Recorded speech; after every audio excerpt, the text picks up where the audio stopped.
All right, awesome. Thank you so much. And thank you to our sponsors for holding this event, even though it's virtual. I'm so excited to be here and still be able to speak because this is awesome taking it virtually. Because for me, I'm actually from Maryland, so completely across the country. So I'm so excited to get this opportunity. So, hi, welcome. My name is Sarah, and my talk is all about a case study of how I use SharePoint, Power Automate, Power Apps, and Forms to build a speaker database. So quickly, a little intro about me. My name is Sarah Patrick. I attended a high school called the Science and Mathematics Academy, and it's this high school in Northern Maryland. I am now a rising junior at the University of Maryland College Park, where I'm studying information science and also have a minor in business analytics.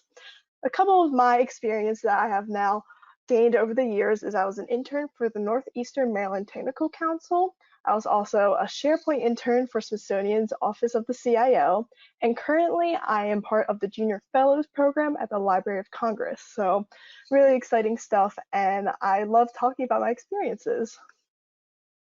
So a little plug for me on my social medias. Follow me on Twitter and LinkedIn. Both are at Sarah E. Patrick. That's where I post up all of my things that I'm up to, all the talks and other good stuff like that. Here are a couple of examples of things I like to post. The photo on the left is my senior capstone project where I worked with a professional who works for the DoD. And my project was called Engineering Peer Credibility via Mastery of Roles in an Ad Hoc Team. So I developed these universal roles for an ad hoc team, which is a team of people who have never worked together before, and people bring their specialties to complete a technical project. And IEEE wanted universal roles to help prove the efficiency of these technical projects and develop that peer credibility as a team member. So that's what my project was all about. The photo on the right was at an event kind of like SQL Saturday LA, except not virtual. This was before coronavirus. And you can see here my dad and my brother, we were waiting to the end for some prizes. I was just an attendee at the time. You can see my brother's holding a laptop. He won a laptop. My dad got an Amazon gift card, and I won this big inflatable pretzel. I like to tell this story because it's just so funny, and this is the content you get to see on my social media. So go ahead, check me out, and I'll probably follow you back. One of my most proudest involvements is my volunteer work with an organization called Tech Girls. They are a nonprofit organization all about sparking the interest of younger girls in tech. Studies have shown that middle school age girls, that is the crucial age to encourage that interest because that age is when they start their interest, but also lose their interest very quickly due to lack of mentorship, lack of real life examples, other things like that. So Tech Girls provides these hands-on workshops that anyone can hold. They provide the slide deck, the curriculum, everything you need to get started to run this hands-on workshop for a group of your choice. So I go with my dad's company, DSA, and we go to our local Boys and Girls Club in our county to hold these workshops. And it is so rewarding. These girls are so into it and they love it. And it's a great example of showing them how tech can be used in real life outside of the school setting. It's really awesome. I love it so much. The picture on the top left corner was our very first workshop over 4 years ago, which is crazy to think about, but they loved it. They were so excited. The picture on the bottom left was when I gave a keynote speech for the Northeastern Maryland Technical Council, where I talked about my experience of being a young woman in tech, and then my volunteer work Tech Girls. And the last photo on the right was when Tech Girls set a world record for the most girls coding at once. There's all these locations all over the US where we coordinated a time to teach girls HTML to build a website. And there was 342 girls total, and we set the world record. So that was really awesome. If you're interested in volunteering for Tech Girls and getting involved, I put the link at the bottom here, techgirls.org/volunteer.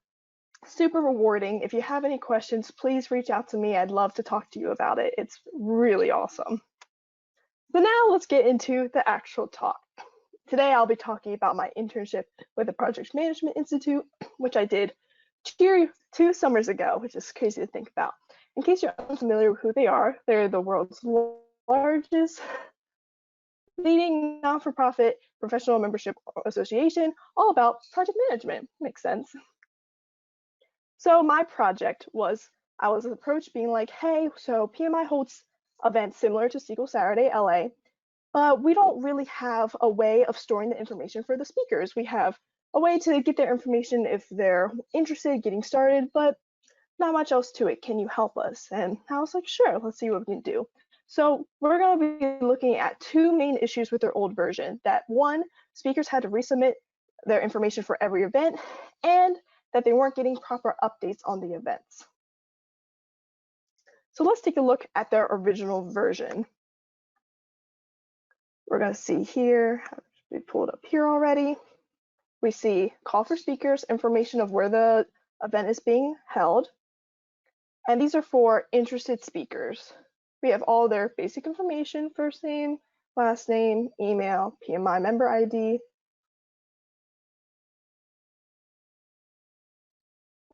All the basic info. If you're a speaker, you already know this other info, such as speaker bio, information about your talk, maybe preferred time to speak, other things like that. And then you'd hit submit and you're good to go. But what if you have more than one talk you'd like to submit? Or you want to fill out this form again for another future event? You would have to fill out all that information over and over again. And that's not efficient. People don't want to do that. They want their information once it's submitted once to be stored somewhere so they can retrieve it again. So this was the issue that I was brought with and I was handling with this project. So the goal of my project for the summer was to create a speaker database that would, one, organize information efficiently. So while I stored all of the speakers' information, to have it organized in a way that would make sense to everyone on the back end organizing the event. Two, allow anyone to sign up anonymously. This was a huge one for a PMI because we wanted to reach out to any new speakers. So we didn't want to have them to already have a sign-in or anything because we wanted new speakers. We just wanted to have them show their interest. And then once they were approved, then they would receive that sign-in to store their information. Third, we wanted to store the information and talk details. This was probably the main point, to have a database to actually store that information. And lastly, to be able to sign up for multiple events at once. So first, I had to conduct some research. I needed to decide if I wanted to buy a platform or build it myself. So I looked at a couple of examples, such as Sessionize.com and how SharePoint Saturday events do their platform. And with some research, I was looking, and a lot of it costs a lot of money. And I was just, freshly graduated from high school. I'm not on a budget. PMI said they didn't have a budget. And I don't know if you noticed my SpongeBob theme, but Mr. Krabs, he likes his money. He doesn't want to spend it. So we want it to be for free. So that's where I decided to build the database myself. So that's where we get to the four technologies I'll be talking about today: SharePoint, Power Apps, Power Automate, and Forms. So for the rest of this talk, I'm going to introduce each one, do a very introductory demo of it, and then talk about the issues I ran into as a beginner. So keep in mind that when I started this internship 2 summers ago, I had no experience with any of these technologies. So this talk, the purpose of it is for new people getting into these technologies, and for me to help you, give you some little tidbits of things I ran into so you don't run into the same issues. So first, I want to give you an overall picture of what the end result was kind of like, just a very surface level look of the database. Have that load up really quick. So first, we're going to start with the user front end view. So this is Microsoft Forms, where we get that preliminary information about the interested speaker, their speaker bio, other details like that. We also added talk information later. You can see here that I make sure I fill in all the information that's indicated by the asterisks. And the ones that are blank are okay to leave blank. So I'm going back to check all of those. And I submit, and then as an interested speaker on the front end, I've let PMI know that I want to speak at their event. So now on the back end, I go to SharePoint and go to my PMI speaker database site. And I'm going to go to my site contents, where I look at all of my lists to see how I've organized all of my information. So we're going to see here all the lists I've set up: the chapter sites, locations, sign up list, which is what the user front end just filled out, speakers, which is my approved interested speakers, the submissions of talks, the talks list, which is their approved submissions, and then events calendar.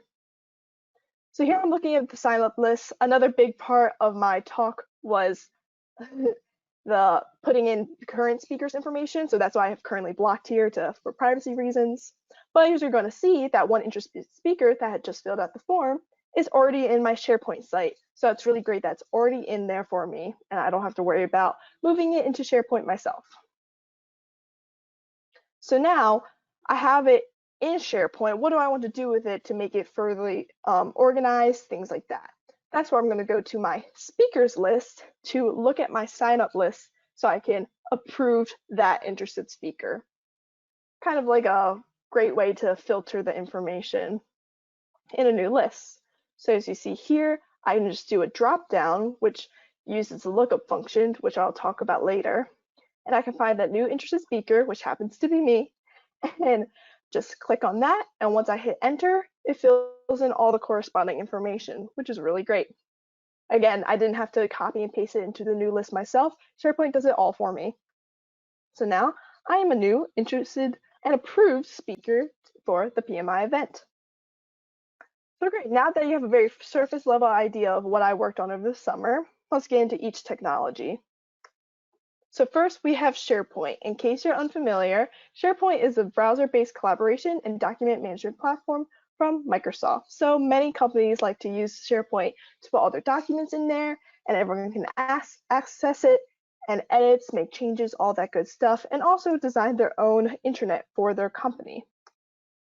So I'm going to give you a great intro of the many ways to create a column. You're going to see shortly there are so many endless ways, and ways I edited things and different data types of the information in these columns. So first, I just started logging into office.com to my account that has SharePoint. I forgot to note that this is SharePoint Online I will be talking about today, and everything else is also cloud-based.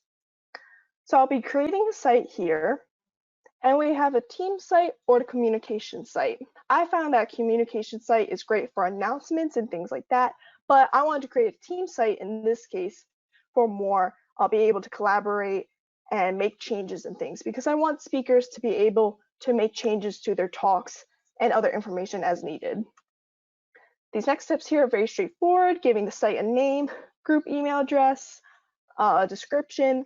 I can add additional owners and members right then, but I can add those later as well. So now I'm going to be adding my first list. And this is the first point I'm going to point out that was a little bit confusing as a beginner because I knew I wanted to add a list for my sign up list, but under the skier, all I see is add an app. And this made me a bit confused. And I realized later that it has apps and lists. It just doesn't really note that. So just keep that in mind for if you're looking for a list setting, it's actually just under add an app too. So I'm going to go and click add an app, even though I'm technically adding a list. And you can see here SharePoint provides lots of templates. So if you know exactly what you want, such as a contacts list, the calendar, we see here announcements, picture library, things like that, SharePoint has it set up for you, which is awesome. But in this case, I was being very experimental. Again, I was a beginner, so I wasn't sure exactly what I wanted for PMI. So I made a custom list so I can do every column myself. I'm giving my list a name. This is my sign up list for all my interested speakers. And now it's under my site contents. So I'm going to go in and start making my columns.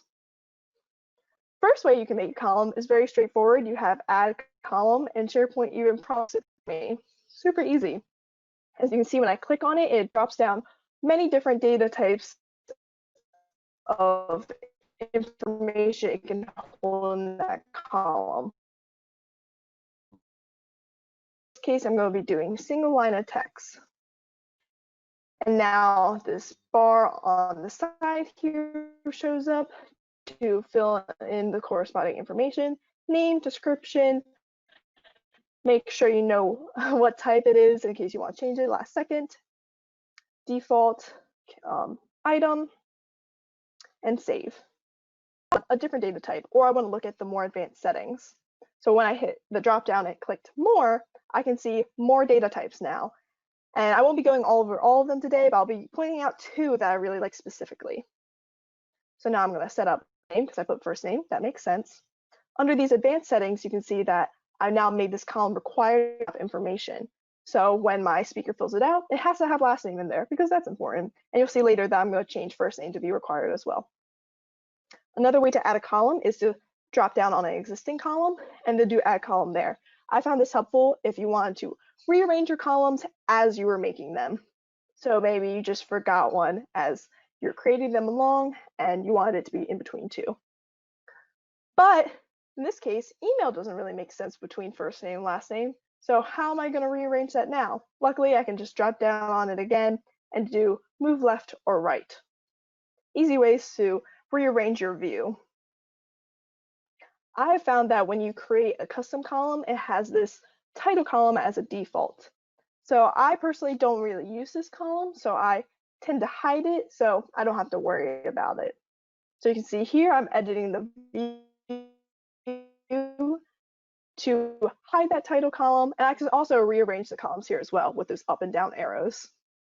So I make sure I hit apply because in some cases SharePoint does not autosave. If there's an apply or an OK, make sure you click it so it saves. Now I'm under the quick edit mode. This is great for filling in your information for those columns that you already have. But if you're already in quick edit and need to add another column, you can do it here as well. So quick edit is how I added all of the current speakers of PMI events into it already. I simply copied it and pasted it in.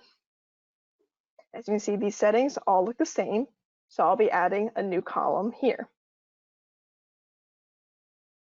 So in this case, I want mine to be multiple lines, and watch carefully. It does that interesting refresh. Didn't say anything, so I was confused at first that something had happened I didn't know, but actually it was just changing the options for that specific data type.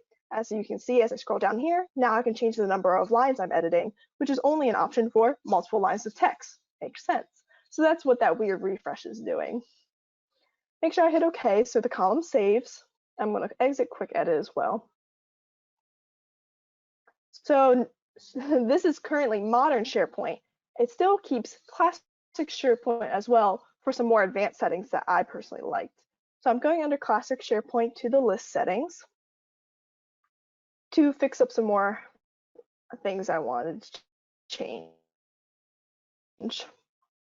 I liked this view to look at all the columns I had, all the data types, and if they were required or not. As you can see here, the required does the check mark or not.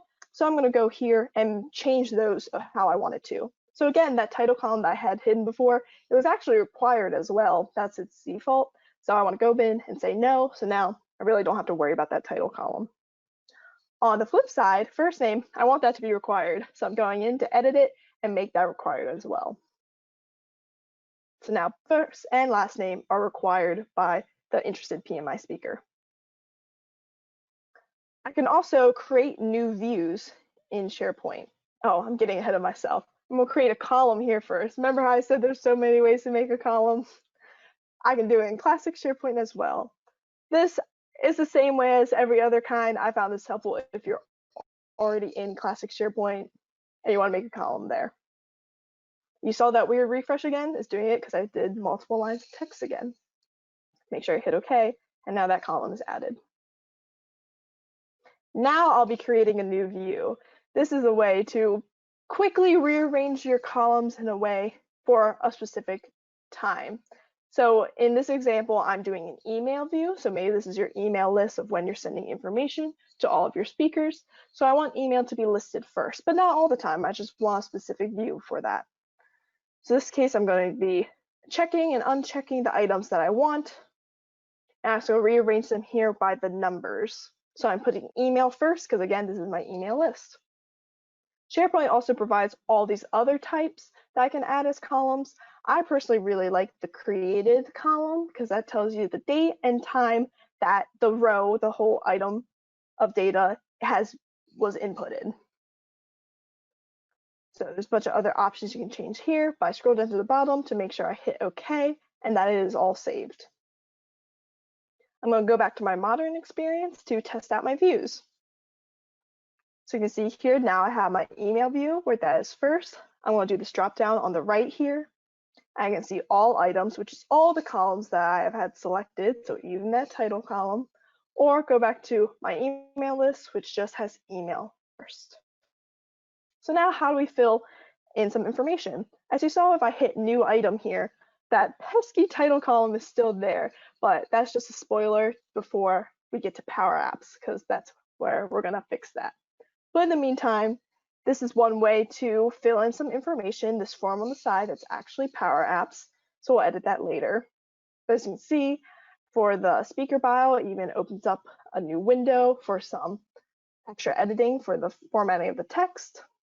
And I make sure I hit save to save the new row of information.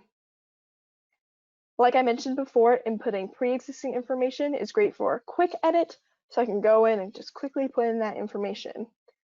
I'm quickly going to simulate here what it's like to keep one of those required columns empty. As you saw, I'm trying to exit quick edit. It's giving me a warning that my one column is not completely filled out because I made that required. So it's a good thing that SharePoint is keeping an eye on that.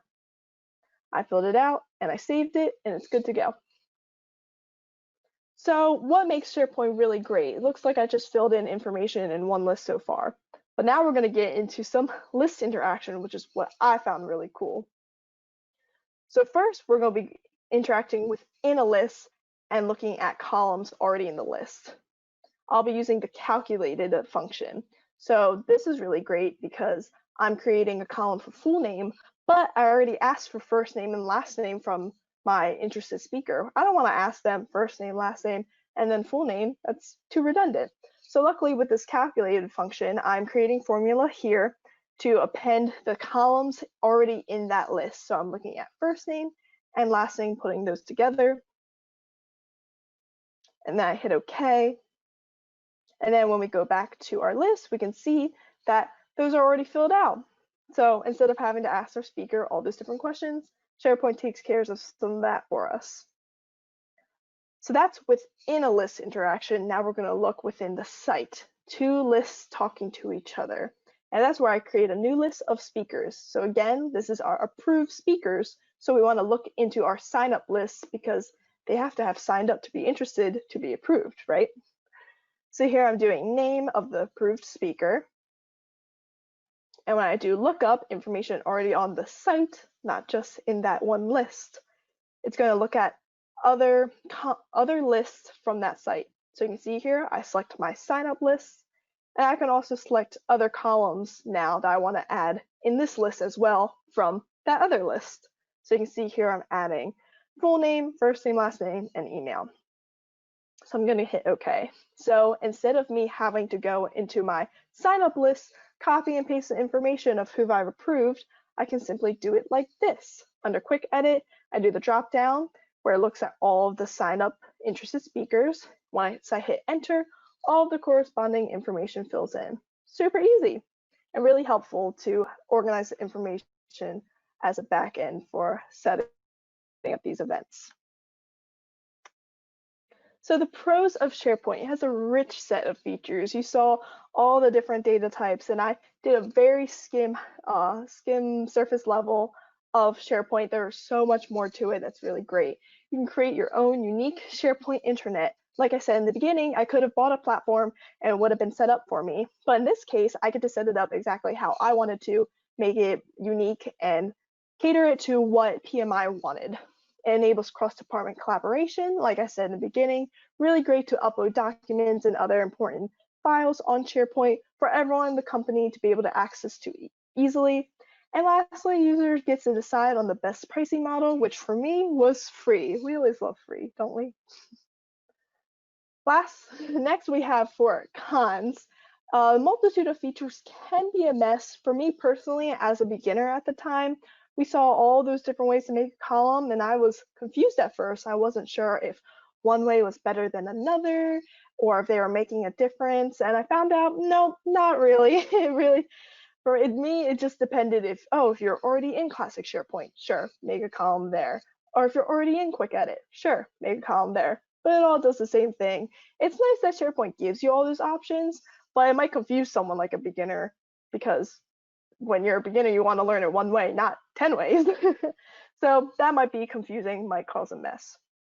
Integration can definitely take some extra effort. As I said before, I could have bought a model and it would have been set up for me and I would have been done. It wouldn't have been a summer internship, right? So I spent my whole summer instead working on building something. There's customizations, costs, and investments if you choose to do so. which therefore could cause the final build to be heavy, which none of us want that. We don't want to be spending a lot of money on that. We want it to be cheap or free. That's ideal. So just those to keep in mind. So next we have Power Apps, which I kind of teased in the last demo. Power Apps is to build and share robust apps across your organization. I want to emphasize organization, that it's within your company. As you saw with SharePoint, you can only access that form that was built by Power Apps if you had access to SharePoint. And I'm going to emphasize that a little later, you'll see. It can also integrate data from multiple sources and include workflows that automate tasks. So I found Power Apps to be super cool to get started with my first app. It was really easy, and I'm going to show you a little demo here of customizing the forms list that we saw in the last demo. So I'm under my sign up list in SharePoint, and how convenient. It has Power Apps at the top here. And I can drop down and say customize form. So that's that form we saw on the side when I hit new item to fill out new information of that list. So load it up here, and I can see my data source, I can see my fields, and then finally the data card of all the columns I had in SharePoint. I'm making sure my data source is correct, looking at my sign up list and all the fields. And similar to SharePoint, it provides all of these other columns that I could add to my Power App as well. So I found that really nice. So I just add those by check marking it. So the first way I found to edit my big data card was simply clicking on an existing column tab and hitting delete on my computer. I couldn't do like a right click delete, you had to hit delete. Or under these fields on the side here, I can uncheck mark 1 and that will remove it as well. Another small issue that I ran into, you can see here I'm struggling to drag the small column cards to rearrange them. And as a beginner, I wasn't sure what the deal with that was. And now you can see here under the fields, I can drag and move them here, but not on the big data card. So I found that a little bit confusing, that you could do it in one place and not the other. So I found these 3 steps very important in deploying your customized form from Power Apps to SharePoint. You need to save, publish to SharePoint, and then refresh your SharePoint page. I don't know how many times I was editing my Power App and I forget a step and then it wouldn't deploy properly. And I think, I broke it. It's over. Just kidding. That's dramatic. But you do have to do all these 3 steps to make sure it deploys properly. So I did, and now my form looks great. It looks exactly how I want it to. So I'm filling it out as an interested speaker, and it fills out a new item in my SharePoint. So now I'm going to be simulating another issue that I ran into a lot. Again, this was very experimental, wasn't sure exactly what I wanted. So I found myself adding and deleting columns a lot. So quickly I'm going through and deleting a column. I deleted that speaker bio shortened version. As you can see, when I try to hit a new item, that last column tab is still there, speaker bio shortened version. And now it's giving me an error when I try to save.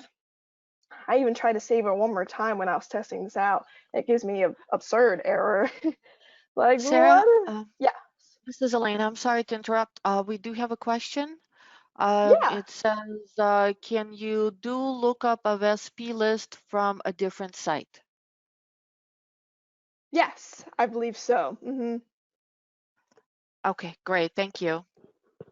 Yeah, you're welcome. Yeah, SharePoint's really great that it can look up things all over your sites. So jumping back into Power Apps, you can see here that I'm having this problem of adding columns and deleting them. So I'm going into my Power Apps to see what the issue is. So it's loading up, and you can see here it tries to indicate what the issue is with this red X, and it gives me another error that I didn't know what it meant. So I found out the moral of the story is that if you delete a column in SharePoint, you have to also delete it in Power Apps. It doesn't do it automatically. It can't read SharePoint's mind. You have to do it in both places. So once I deleted it and I did my 3 steps again, share, publish, and refresh, now it's gone. It's good to go. I can fill out the information again. Phew, the error's gone. So it's all good. So as you see here, another small issue that I personally ran into, that box on the side, it had the data source and the fields, but I had an option to exit out. So I did, wasn't sure if I needed it, but then I realized I did need it again. Maybe I need the fields, maybe I needed to check the data source, but it's gone. And for the longest time, I did not know how to bring this back. And I would just go into SharePoint and reload Power Apps again, which is not efficient and was not the way to do it. But at the time, I didn't know.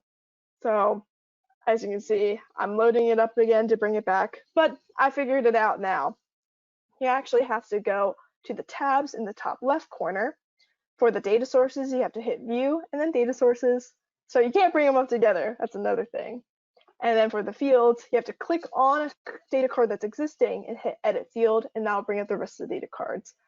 I personally wasn't sure how I felt about this. I felt like the whole data box was very important. There should be a more obvious button for this. This last issue that I ran into, and this is not a glitch. When I first made this video, I thought it was a glitch, but it's not. As you see, as I'm scrolling through, I tried to add this awesome feature for when the speakers uploaded a photo, they didn't have to put a link. They could actually upload their photo. So you can see this box here that says tap or click to add a picture. That's what its purpose was for. But as I'm scrolling up and down the whole data card, it doesn't stay in place. And I was so confused of why I didn't do this, because the other boxes are staying in place. Why won't this one do it? And it's actually because you have to anchor that button. So what that box is a button to upload. And even though the other boxes are already known to line up and stay in place like that, buttons are not. You have to anchor it to the page, so it'll scroll up and down. So that's a tidbit to keep in mind because I found it to be important.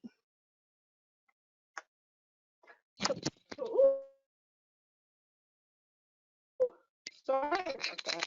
My headphones. The pros of Power Apps is that it easily makes apps within seconds. As you saw, I could just do a drop down from SharePoint and create an app.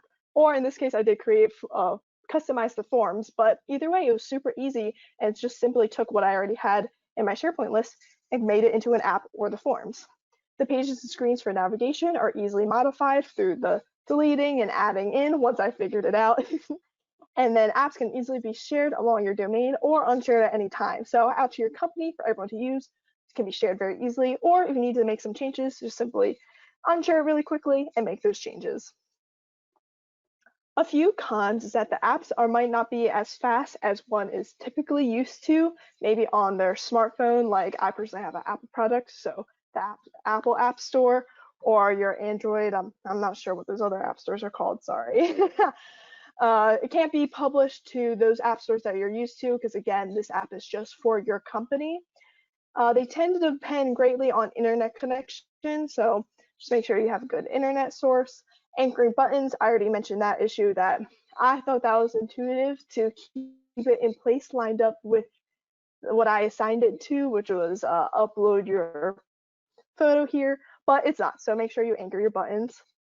And lastly, I kind of talked about this earlier, that we needed anonymous access for any interested speaker to sign up for these talks. And Power Apps doesn't have that. It was only meant for within their company. So this was a big issue for PMI because we wanted that initial outreach to new interested speakers to be anonymous, so they didn't need a sign-in initially to have to just say that they're interested. So we still use Power Apps for that customized form so that they could edit their information, add new talks, add new things that they needed to regarding their talks or maybe their own personal information.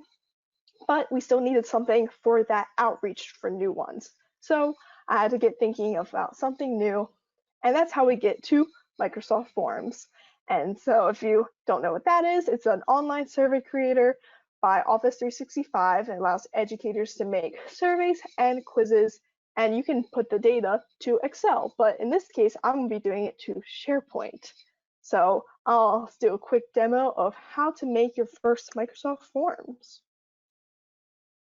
So I got through 2 forms through office.com. I'll be creating a new form here. And what I really loved about Microsoft Forms is that it was so easy to use. This was probably the easiest one of the 4 to pick up because it was so intuitive. Had all the steps laid out for me. And unlike SharePoint, it doesn't have an overwhelming amount of options. You can see here the main 4, and then a couple more advanced ones here through a drop down. So I'm making my first questions and I'm lining them up to be the same as my SharePoint columns. I can add a small description or a subtitle, as they call it, or other restrictions to the answer, like it has to be a number that has a certain value. In this case, I just want text, I just want their first name, so I'm going to turn that off. This is where I make it required, so that's how I get that asterisk that you saw in my very first demo. We'll quickly pause here. This is what is really awesome about forms. As I went to add a new question, it has suggested questions like last name and middle name. So it looks at your previous questions to kind of guess what you want coming up. And lucky for me, it knows exactly what I want, last name, because I'm doing it just like my SharePoint list. So thanks, Forms, you read my mind. You know what I want coming up. So in this case, I can just click on that, add selected, and it already has it set up for me, which is really nice. It even already made it required, just like my first question. I'll be showing you the other types that I implemented. For this one, it's an option. So you can do as many options as you'd like. You can add more, delete them, or add another option for a customized answer from your front end user. I can do a rating. I can change the amount of numbers or the symbol for it as well, star or a number, however you'd like it. I can easily duplicate questions with this icon there. I found that to be really great for large questions that happen to be similar, but you ask multiple times instead of having to copy and paste from your Word document where you stored it or type it all out again. You can easily duplicate it. I can easily delete questions with the trash can there and rearrange them with the up and down arrow. So again, Forms was super easy for me. I really loved this tool. So I'm going to finish customizing the rest of my form so I can get ready to share it for my interested speakers. So I'm adding my descriptions, everything that I need. So now I can preview it, make sure it looks good. So what's really nice about this preview mode is that I can see how it looks on a computer or on a mobile device. So this is really nice for this day and age. A lot of people just have their smartphone on hand to easily bring it up there. So we want to make sure it looks good on both. So now let's go into the settings and see if we can use forms for what we needed to, anonymous access. So under settings here, who can fill out this form? Anyone with a link. So this changes it from having to log in to fill out the form to anyone can fill it in. So thank you, Forms, for fixing our problem. No more anonymous access is needed. Now I have many different sharing options here. I have the link to send and collect responses, and not just the link, I have multiple different methods of sending this out already set up by Microsoft Forms. So like I said, just the link, it creates a QR code. You can embed it in some code or straight through email, already sets it up for you. So that was really nice. Sarah, I have a Next, we question have for you real quick.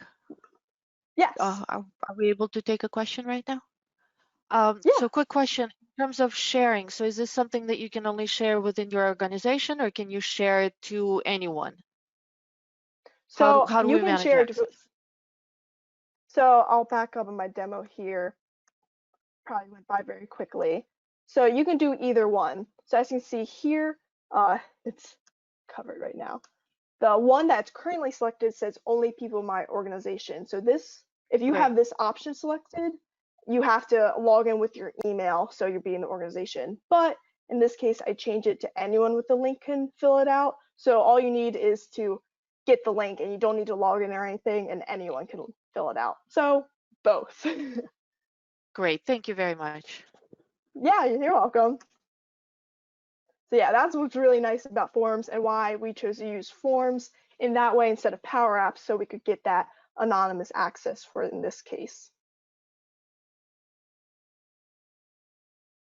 So going back to these sharing options, send a link for collecting responses, which I went over. The second one is to share as a template. So maybe your coworker wants to use a similar layout of what you have your form, so that's how you send it there. Or to share to collaborate, that's how you get your co-editors to have access to edit it as well. As you can see here, I can restrict what kind of people have editing access to this form. And I'm going to show you how easy it is to be a co-editor and go in and have all the same editing capabilities as the original editor. So I copied the link, that sharing link, Share to Collaborate, and I'm going to open up a new window to simulate one of my coworkers. I'm going to open that up here, and I paste in that link that I was given. I'm gonna log in with my school account. I go to University of Maryland, go Terps. So you see here with that new link, I have all the same editing capabilities. I can add new questions, anything needed. It's really nice. On the flip side, maybe the coworker's just not part of the project anymore. Maybe you aren't friends with them anymore. I'm just kidding. But maybe you have a reason that you need to unshare it.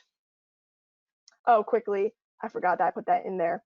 Now that for this other user, it's not under my forms, it's under shared with me. So Forms likes to organize it for you, which is nice.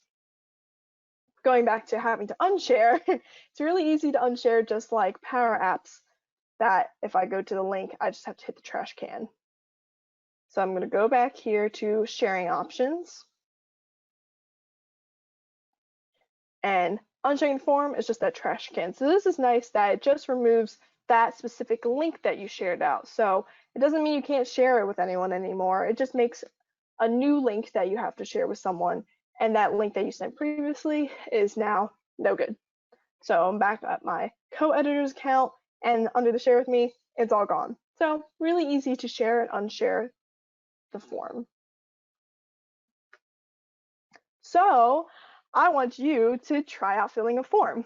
So take your smartphone and go to camera, and if you just hover over it, it'll have a little drop down at the top here, and you can fill out my form. It's a great way to test out Microsoft Forms and to give me some feedback and show how easy it is to use it with your phone. I always have people, they're like, oh, my QR reader is not pulling up. You don't need a QR reader, my camera just did that.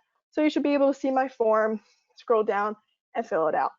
Maybe you don't have your smartphone near you, or maybe you don't have a smartphone, I'm not sure. But I also provide a link here. It's tinyurl.com/SQLLA. So I'll give you a couple seconds to do that. Just feel free to give me some feedback and try out filling out the form. I love seeing your guys' feedback. It's really great. So again, if you don't have your phone on hand, or maybe it's not working for you, I'm not sure, the QR code, the link again is tinyurl.com/SQLLA. All right, hopefully you got it by now. And while you're filling that out, I'm going to tell you the pros and cons of forms. It was super easy to use. I don't know how many times I said that as we were going through the demo. It was just very intuitive, definitely the easiest of the four that I had been exposed to. Definitely something I could tell all my friends to use and not really have to guide them because it was really easy. It was very fast and responsive. As you saw, I was just making those questions and just saving it. Oh, and also I forgot to mention that auto-saved. I actually have a story about that with the cons. But I didn't have to think about saving it because it was just auto-saving for me, which is really nice. And last but certainly not least, it has that anonymous access that PMI needed for that outreach to new interested speakers. So thank you, Forms, for coming in and saving the day.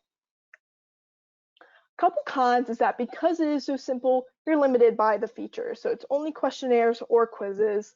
Again, limited features. For example, with Power Apps, I was able to create a button to upload the photo for the speaker photo, but Forms can't do that. I believe it can with the Pro version, but again, we want free.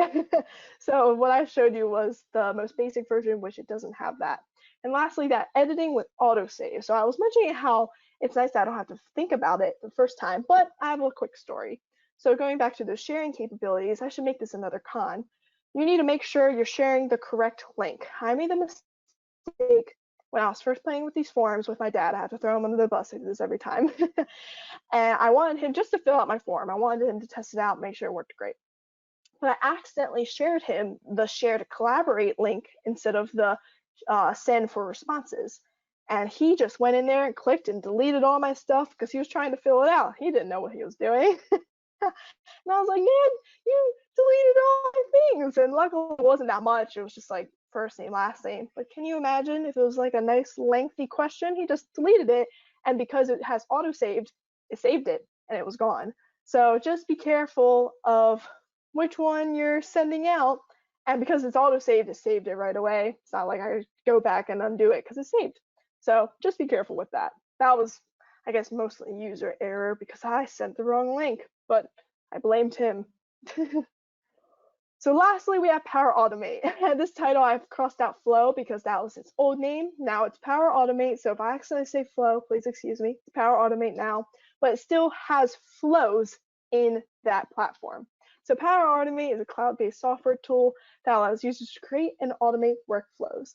So the one I'm showing you today is how we get the responses from forms into SharePoint without me having to do it because it automated it for me. So let's jump into this final demo here. So I'm under Flow again. I just access this under office.com. Under this dropdown, I see create from blank or create from template. So if you know the steps that you want to take or you're creating a complex flow, do create from blank, go for it. But for me, it has so many templates that so many people have used that a common step like mine from forms to SharePoint had to be set up for me. So I'm going to look up their templates. I simply just look up the trigger, which is forms in this case. So I look it up, and what's the first one? Record form responses in SharePoint. That's exactly what I needed. As you can see here, and again, I recorded this a bit of time ago, 24,000 times. I believe when I checked earlier, it was like 300,000 times. A lot of people use it because it works. So if you have a bit more of a simple one that you don't need to be custom in a special way, Power Automate has so many templates for these flows. Definitely recommend checking those out and using those. So in this case, it already has it set up for me. So I'm going to select it, make sure it's looking at my correct sources, which is under this account for me, which is right. So I'm going to hit continue. So here again, has the steps all up for me. I just have to fill out the correct information. So I'm looking at my PMI speaker sign up list. So I do that for both steps. I'll make sure I'm getting my correct link to put in there, the site address, so I can look up my lists. In this case, I'm looking at my sign up list because that is what I created my form to match. So now it's loading all of my columns here from my SharePoint. And when I click on each one, it creates this dynamic content for forms. So that's how I match up my forms responses to my SharePoint columns. So I simply click through to each one, making sure they're matching up correctly. Last name, email. So another little small tidbit of an issue I personally ran into, again, this is a bit of a user error. You can see here that there's responders email, and this is forms trying to help you out and looking at that sign in the front end user in to put into SharePoint. However, since we made our form anonymous, I went into SharePoint once I selected that, and all it said was anonymous, and I was so confused. And it's because the user didn't have to sign in, so forms didn't have that reference to look at. So because I made my own email item, that's what I wanted to choose instead. So just be careful if you make email question, choose that one instead of responders email. That's just forms trying to help you out. So you can see here I'm choosing my email, the one that I created myself for the column, not responders email. No, don't pick that. Unless you already had them log in. If you're doing the option that users have to sign in, then go ahead and use that one. In this case, no. I fill in the last one, and I make sure I hit save. So Power Automate does not autosave, unlike Forms does not. So I have to keep that in mind. I simulate something that shows that it doesn't autosave quickly. So another thing I ran into was, how do I name this flow? I don't see a clear way to name it. But I found out here next to this arrow is where I click on to name it. So I found this to be slightly confusing because unlike forms, it said untitled, very clear that I had to rename it there. In this case, not so much. So I renamed it. And this is where I'm going to show you that it's really important to autosave. I try to exit out of it. He even tries to warn me. And what? The name is still the same. That doesn't make any sense. It's because I didn't save. It doesn't make sense, I guess. So I'm going to go back, make sure I save after I name it this time.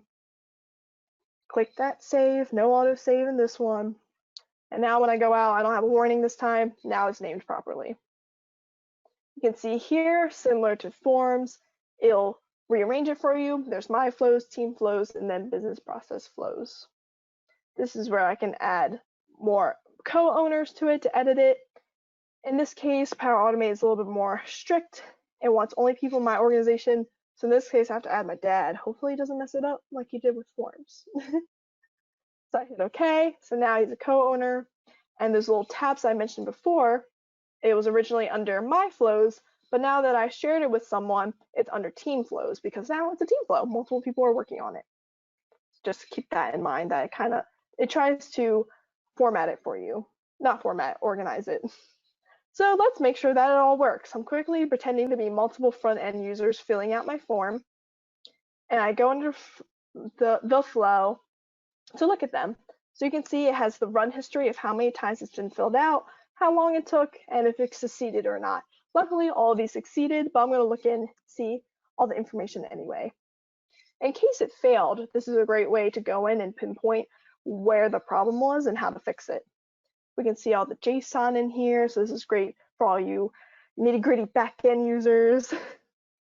But I can see each step and the information that the front-end user filled out. So if I go into my SharePoint site, oh great, all of those new interested speakers are already in SharePoint because Power Automate did it for me, made that workflow happen, and I didn't have to think about it. So that's really awesome that I liked about Power Automate.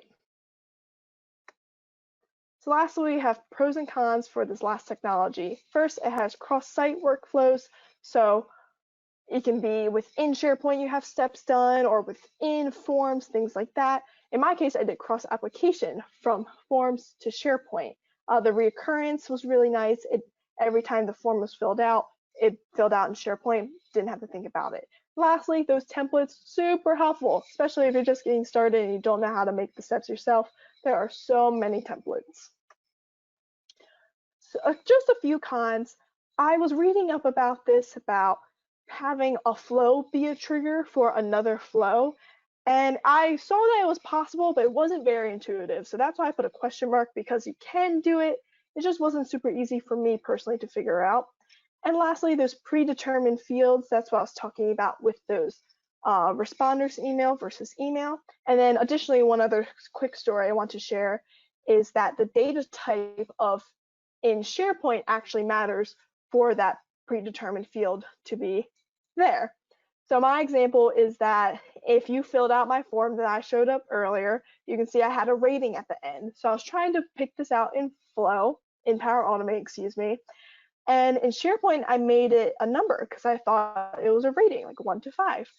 But in Power Automate, it wasn't showing up, and I thought this was so weird. And I found out it's because I actually had to make a rating a choice of 1, 2, 3, 4, or 5, not a number. So make sure you have the correct data type in SharePoint so that I can work to Power Automate as well.